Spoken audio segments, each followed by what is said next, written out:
नमस्कार, मैं विक्रम सिंह। तो भाई फिर से हम एक पड़ाव और आगे बढ़ते हैं ज़ीरो लेवल बेसिक केमिस्ट्री से। आप सबको समझ में आ गया होगा कि ज़ीरो लेवल बेसिक केमिस्ट्री आपके लिए कितना अनिवार्य रहा है और अब इसके आधार पर आप बहुत आगे निकल सकते हो, बहुत कुछ समझ सकते हो केमिस्ट्री में।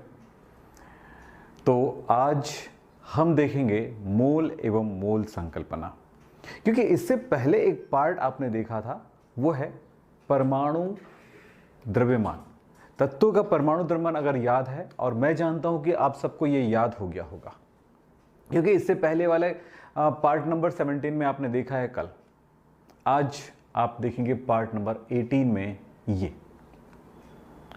तो भाई अब एक स्टेप आगे बढ़ते हैं कि भाई परमाणु भार अगर आपको याद है तो परमाणु भार के आधार पर अणु भार भी आप ज्ञात कर सकते हो, और परमाणु भार अणु भार का उपयोग हम करेंगे मोल में।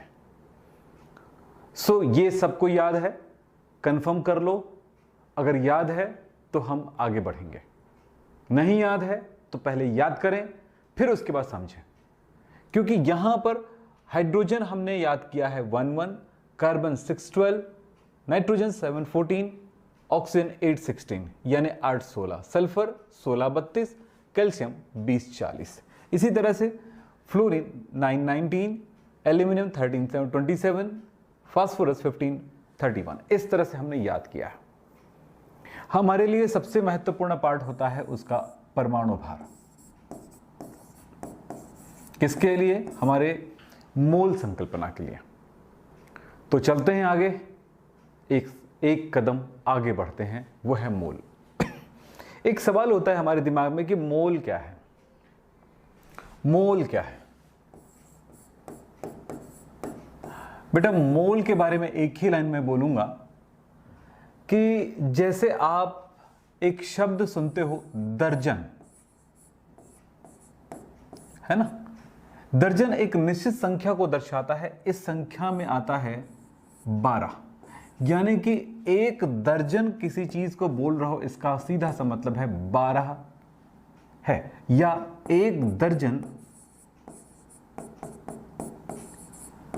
केले बोल रहे हो, एक दर्जन केला है आपके पास, एक दर्जन केला है, तो इसका मतलब है कितने केले हो गए हमारे पास? वो 12 केले हैं। एक दर्जन अंडा मतलब ये हुआ। इसी तरह से आप एक शब्द पे ध्यान देते कि सैकड़ा, एक सैकड़ा, सैकड़ा शब्द, सैकड़ा शब्द सुने होंगे आप। सैकड़ा भी इसी तरह का शब्द हो गया, यानी कि ये समझो कि एक दर्जन बोलने का मतलब हुआ कि 12। इसी तरह से एक सैकड़ा बोलने का मतलब है 100, यानी एक सैकड़ा नींबू है बोल रहे हैं, तो इसका मतलब है मेरे पास 100 नींबू है। बिल्कुल बिल्कुल वैसे ही मोल शब्द को रिलेट कर दो आप। मोल एक कॉन्सेप्ट ही नहीं है, एक ऐसी धारणा है जिसके आधार पर हम बहुत सारी चीजों को रिलेट करते हैं। यह एक निश्चित संख्या है, एक ऐसी संख्या है जो गैस के आयतन के साथ संबंध रखता है, द्रव्यमान के साथ संबंध रखता है, और संख्या, कणों की संख्या के साथ संबंध रखता है। ये कैसे, जरा देखेंगे, पहले समझोगे।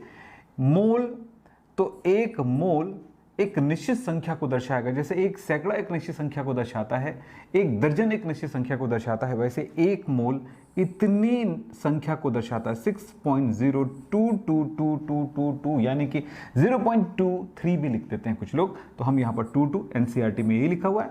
तो 6.023 इंटू 10⁻23 होता है। इतने कणों को, इतनी संख्या को हम एक मोल कहेंगे। बहुत बड़ी संख्या है भाई। जहां पर कोई एक संख्या हमारे लिए बहुत छोटी लगती है, वहां पर एक शून्य लगने पर वह संख्या उससे 10 गुना बड़ी हो जाती है। उसी में एक शून्य और लग जाए तो उससे और 10 गुना बड़ी हो जाएगी। 10 गुना 10 यानी कि 100 हो जाएगा। इसी से अगर एक शून्य और लगा दो तो वो संख्या कितनी बड़ी हो गई आप समझते जाओ। हर एक शून्य के बाद अगर वो 23 शून्य लगा हो उसमें, तो आप समझ लो कि कितनी बड़ी संख्या है वो, और वो 6 पे लगा हुआ है। तो आप समझ सकते हो कितनी बड़ी संख्या है, ये बहुत बड़ी संख्या है। और इसमें हमने कहा जब परमाणु, अणु या आयन या इलेक्ट्रॉनों की संख्या या प्रोटॉनों की संख्या, यानी सूक्ष्म कणों की संख्याओं को अगर बताना हो तो थोड़ी ही जगह पे उनकी संख्या बहुत सारी हो सकती हैं। तो कितनी है, तो उन चीजों को आप जानते हो, बड़े बड़े चीजें आती, बड़े बड़े ट्रक आता तो 1 2 3 4 ट्रक बोल देते हैं, लेकिन जब वही चीजें छोटे छोटे बोरे में आते तो इतने सैकड़े बोरे या इतने दर्जन बोरे हैं, इतने तो एक छोटी जितनी जितनी कोई सामान कोई वस्तु छोटी होती जाएगी, वो अगर एक बड़ी सी जगह पे आ गया है तो बहुत सारे आ जाते हैं, तब उन संख्याओं को हम एक छोटी अंकों के साथ, छोटी इकाइयों के साथ हम बात करते हैं। तो ये मोल एक छोटी इकाई के साथ है, बहुत सारी संख्या छोटी इकाई। तो ये देखिए आप यहां पर समझो कि मोल जो है वो क्या दर्शा रहा है। मोल एक निश्चित संख्या को दर्शा रहा है। ये किनके लिए हम यूज करते हैं? परमाणु, अणु, आयन, इलेक्ट्रॉन, प्रोटॉन, न्यूट्रॉनों की संख्याओं को बताने के लिए हम इसका उपयोग करते हैं। तो एक मोल परमाणु में कितने परमाणु में होंगे? 6.022 इंटू 10⁻23 परमाणु में होंगे।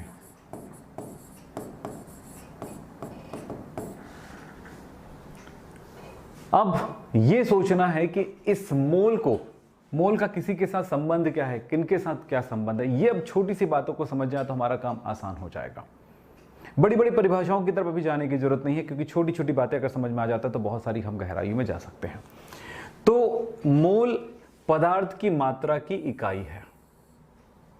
हमारे पास वो पदार्थ कितनी मात्रा में है ये दर्शाने के लिए हम मोल का उपयोग करते हैं। किलोग्राम है द्रव्यमान की इकाई होती है, इसी तरह से पदार्थ की मात्रा यानी संख्या की इकाई होती है। वो कितने परमाणु है या कितने अणु है या कितने आयन है, उसकी संख्याओं का इकाई होता है मोल। यह मोल ऐसा इकाई है पदार्थ की मात्रा का। जैसे कि मैंने कहा कि एक सैकड़ा एक्चुअली 100 की संख्या को दर्शाता है, उसी तरह से एक सहस्त्र 1000 की संख्या को दर्शाता है, इसी तरह से एक दर्जन 12 की संख्या को दर्शाता है, एक दर्जन 12 की संख्या को दर्शाता है। इसी तरह से यहां पर बात करेंगे कोरी, ये कोरी बात करते हैं ना, तो ये क्या होता है?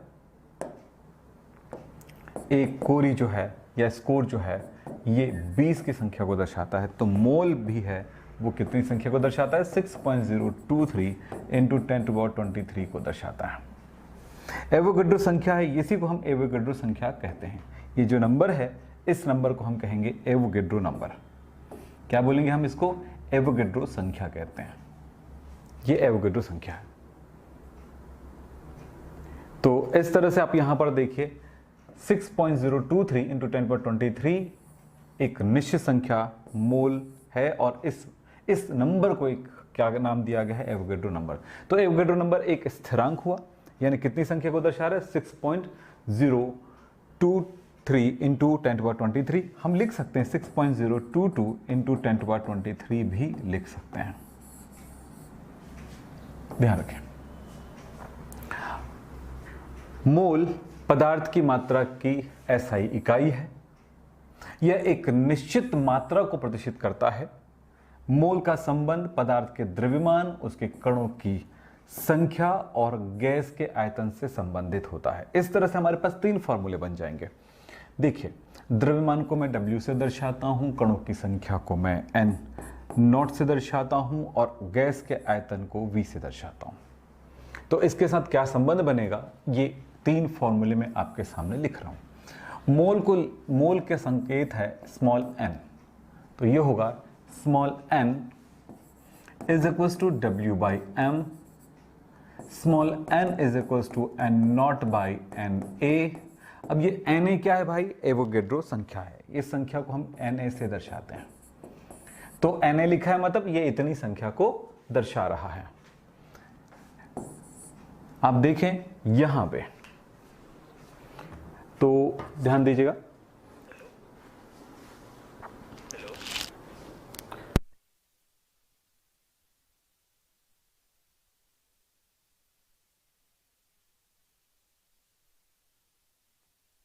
तो आप देख रहे हैं यहां पे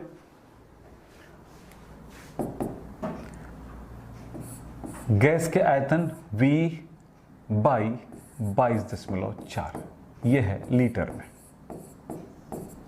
ये 3 फॉर्मूले को आप याद कर लो। जहां पर ये क्या क्या चीजें हैं मैं आपको बता दूं। यहां ये N जो है मोल को दर्शाता है, W जो है पदार्थ का ग्राम द्रव्यमान है,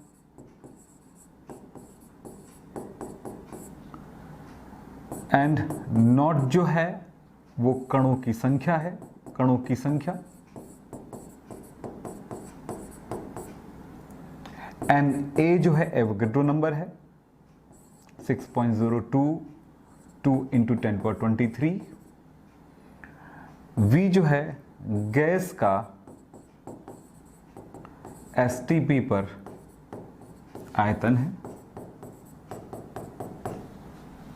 बस ये कुछ चीजें हैं जिसके आधार पर हम बहुत सारे न्यूमेरिकल को सॉल्व करेंगे। यहां पर इसके कॉन्सेप्ट में जाएंगे जब हम 11th का चैप्टर 1 पढ़ेंगे, इसके गहराई में जाएंगे, इसका मतलब की तरफ जाएंगे।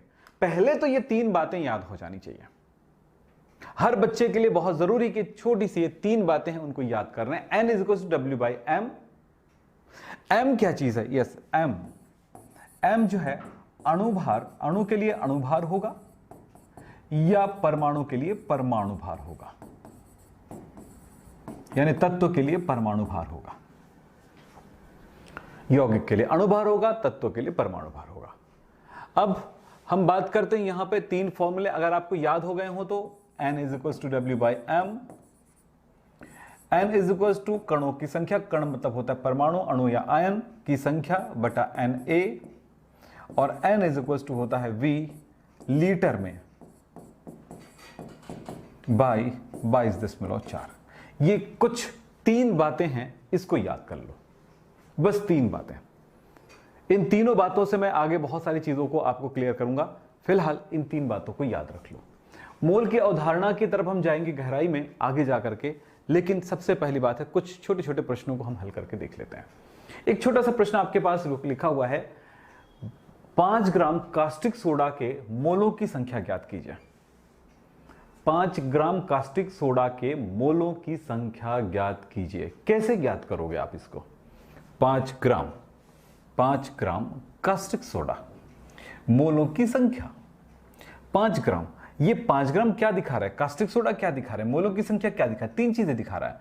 एक तो है जब इसको हल करते हैं क्वेश्चन को तो हमें 3 चीजें मिला। कास्टिक सोडा जो पदार्थ है वो बता रहा है कि कौन से पदार्थ की मात्रा है। ये पदार्थ हमें दिया है कास्टिक सोडा, कास्टिक सोडा, और कास्टिक सोडा होता है NaOH। फिर यहां पर बात होता है कास्टिक सोडा NaOH हो गया, द्रव्यमान दिया गया है 5 ग्राम, मतलब उसका द्रव्यमान दिखा रहा है, द्रव्यमान मास दिखा रहा है, W की वैल्यू है, कितना W की वैल्यू बता रहा है ये भाई? ये W की वैल्यू बता रहा है 5 ग्राम। फिर बात होता है मोलों की संख्या, मोल स्मॉल n दर्शा रहा है क्या चीज? वो है मोलों की संख्या हमें ज्ञात करना है। W और N के बीच सूत्र क्या चीज है? सूत्र क्या चीज है? कौन सा सूत्र है भाई? N का संबंध W के साथ होता है कि W/m होता है, ये संबंध है, हमको ज्ञात करना है N = अब यहां पर W की वैल्यू तो 5 है पर M हमारे पास नहीं है, तो M कहां से निकलता है? आपको पता है अणुभार कैसे निकालते हो? तो अणुभार किसका? अणुभार को M से दर्शाते हो किसका? NaOH का। NaOH का अणुभार कल मैं बताया था किसका कैसे अणुभार निकालते हैं। तो Na का परमाणु भार कितना होगा? वो होगा Na मतलब सोडियम का परमाणु भार 23, ऑक्सीजन का 16 और हाइड्रोजन का 1 यानी कि 40। M की वैल्यू 40, तो 5 बटा ये हो गया 40, तो हो गया 1 कितना 8 यानी कि 0.125। कितना हुआ? 0.125 मोल इसकी इकाई हो गई। तो मोल की संख्या निकालना काफी आसान हो गया आपके लिए। बोलिए, अब ये सोचोगे भाई ऐसे न्यूमेरिकल बनाना आपको तकलीफ जाता होगा, तो भाई मेरे हिसाब से कोई तकलीफ नहीं है, काम आपको आ जाएगी। एक क्वेश्चन बनाओ, दूसरे क्वेश्चन, मैं एक क्वेश्चन आपको समझा दिया, दूसरे क्वेश्चन क्या है देखिए, लगभग वैसा ही क्वेश्चन है। 15 ग्राम यूरिया मोलों की संख्या 15 ग्राम, W की वैल्यू 15, यूरिया का फॉर्मूला आपको बता देता हूं, NH2CONH2, अणुभार निकाल लो इसका और मोलों की संख्या N वैल्यू आप कैलकुलेट कर लो। बन जाएगा सबसे? बन जाएगा, बिल्कुल। अब नहीं बनेगा जो बोल रहा है उसको मैं कहूंगा कि पीछे जाकर के फिर इस वीडियो को दोबारा देखो लाइन से, तो बन जाएगा। और हाँ, इससे पहले वाला पार्ट अगर नहीं देखी हो तो जरूर देखो ताकि आप इन चीजों को सीख सको। चलो भाई, मैं अगले क्वेश्चन की तरफ चलता हूं। 2 मोल यूरिया का द्रव्यमान कीजिए, 2 मोल यूरिया का द्रव्यमान ज्ञात कीजिए। अब यहां पर दिया क्या गया है भाई, सॉल्व करते हैं। दिया गया है मोल N की वैल्यू 2, पदार्थ आपको दिया गया है, पदार्थ है आपके पास यूरिया मतलब होता है NH2CONH2, और क्या दिया गया है, यूरिया का हो गया, तो इसका अणुभार की जरूरत पड़ेगी, है ना, फॉर्मूले में है, तो अणुभार कितना होगा इसका 60 आएगा। आप निकाल के देख लो, कैलकुलेट करके देख लो। द्रव्यमान W की वैल्यू आपको कैलकुलेट करना है। सूत्र क्या है, सूत्र आपके पास है द्रव्यमान के साथ N का, N = W/m, यानी कि W = N × m, यानी हो गया N इसकी वैल्यू 2, इसकी वैल्यू 60, यानी कि 120 ग्राम। क्यों? आसान है ना, आसान है ना। तो मोल से संबंधित बातों पे घबराने की जरूरत नहीं है। जितनी बातें मैंने आपको बताया इजी पार्ट होता है, बहुत आसान होता है, बहुत घबराने और बहुत ज़्यादा सोचने की जरूरत नहीं है, बातों को सिर्फ समझने की जरूरत है। प्रश्न और देख लेते हैं एक आध। जैसे ये लिखा हुआ 4 मोल ग्लूकोज का द्रव्यमान ज्ञात किया। 4 मोल, N की वैल्यू दे दिया गया बेटा, N की वैल्यू दे दिया गया। ग्लूकोज का द्रव्यमान, ग्लूकोज का फॉर्मूला क्या है, C6H12O6, इससे आप अणुभार आप कैलकुलेट कर लीजिए। ग्लूकोज का क्या ज्ञात करना है, द्रव्यमान ज्ञात करना है। ग्लूकोज हो गया, ये द्रव्यमान ज्ञात करना है, W ज्ञात करना है, क्वेश्चन मार्क ये है, तो आप इसको बनाइए, बन जाएगा आपसे। क्वेश्चन नेक्स्ट, 2 मोल ग्लूकोज के अणुओं की संख्या ज्ञात कीजिए। मोल दिया गया है N = 2, ग्लूकोज है C6H12O6, अणुओं की संख्या N0 आपको कैलकुलेट करना है। सूत्र क्या है, सूत्र है N = N0/Na। आपको पता है इसमें कि आप ये जानते हो कि Na का मतलब होता है एवोगैड्रो नंबर 6.022 × 10⁻23। तब बताओ आपको N0 कैलकुलेट करना है, यानी कि अणुओं की संख्या ज्ञात करना है, अणुओं की संख्या ज्ञात करना है। तो अणुओं की संख्या ज्ञात करने के लिए आप क्या करेंगे भाई, N0 = N × Na। इस तरह से N की वैल्यू कितनी है, 2, ये हो गया 6.022 × 10⁻23। अब बताओ गुणा कर दिए तो हो गया 10⁻23, ये तो हो गया, इसके साथ मल्टीप्लाई हुआ 4 4, ये 12, तो कितना हो गया, ये हो गया आपका 12, तो ये हो गया आपका, हाँ 0, ये लिख देता हूं आपको यहीं पे, 4 4 0 और ये 12, ये इतनी वैल्यू, ठीक है। तो ये कितना हो चुका है जाएगा बेटा आपका, 12 में इतना हो गया, तो ये इस पे 12, तो ये हो गया, चलिए ठीक है, तो ये इंटू 10⁻23, चलिए ठीक है, तो इतना कितना आंसर हो गया, ये इतनी अणु है, ठीक है। अब बताओ क्या होगा, मोल, 4 मोल नाइट्रोजन गैस कितने परमाणु होंगे, बिल्कुल वैसे ही क्वेश्चन है।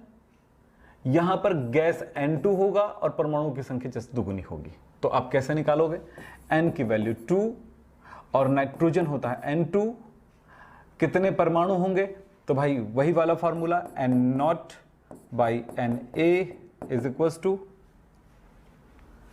= बोलो कितना होगा, N, तो N0 = बोलिए ये हो जाएगा आपका N × Na, और आपके पास हो गया बोलो 4, अब यहां पे 4 है, 4 मोल है, इंटू Na 6.022 × 10⁻23, ये है N2 अणुओं की संख्या आपको करना क्या है, यहां पर N परमाणुओं की संख्या निकालना है।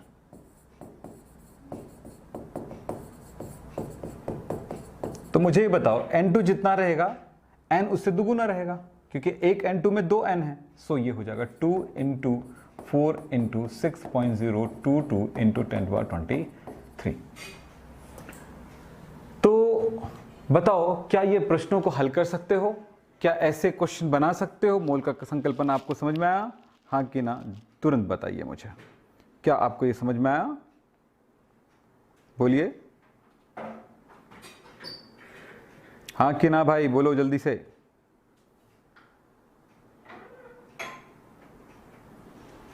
हो गया? बोलो। तो ये है, तो यहां पर आपने क्या लिखा, क्या देखा आपने कि भाई आपने 2 से मल्टीप्लाई किया तो 12.044 गुणा कितने 10⁻23 तो आया था आपको। फिर 4 से मल्टीप्लाई कर दीजिए, तो ये 4 चौक 16, 4 चौक 16 और 1 17, ये हो गया पॉइंट। यहाँ पर कितना हो जाएगा 48 इंटू 10⁻23 परमाणु है। ठीक है, तो इस तरह से सारे क्वेश्चंस आप बनाते जाइए। बहुत सारे क्वेश्चन मैं आपको दे रहा हूं, इन सबको मैं होमवर्क में दे रहा हूं। इन सारे प्रश्नों को आप हल करिए, आपके लिए आसान हो गया। बस 3 बातें याद रखना, 3 फॉर्मूले याद रखना, उसके अलावा कुछ नहीं करना पड़ेगा। आपको जो तकलीफें होती वो सारी तकलीफें इन्हीं 3 फॉर्मूले से दूर हो जाएगा। बस एक छोटी सी बात मैंने आपको समझाना था, और बहुत सारे क्वेश्चन और भी दिया है। तो ये अगर ये PDF आपको चाहिए, ये स्लाइड चाहिए, तो आपको ये मेरा टेलीग्राम चैनल है, इस टेलीग्राम चैनल पे आप लिंक करिए, इसमें ज्वाइन होइए। और ये है विक्रम सर हैप केमिस्ट्री, हमारा टेलीग्राम चैनल है, तो इसमें आइए। इसके हमने लिंक भी दे दिए हैं, इसको अगर ज्वाइन करना है तो, और ये आपको सारी स्लाइड आपको मिल जाएंगे। तो आज की क्लास यहीं पे समाप्त करते हैं। नमस्कार, धन्यवाद, थैंक यू वेरी मच।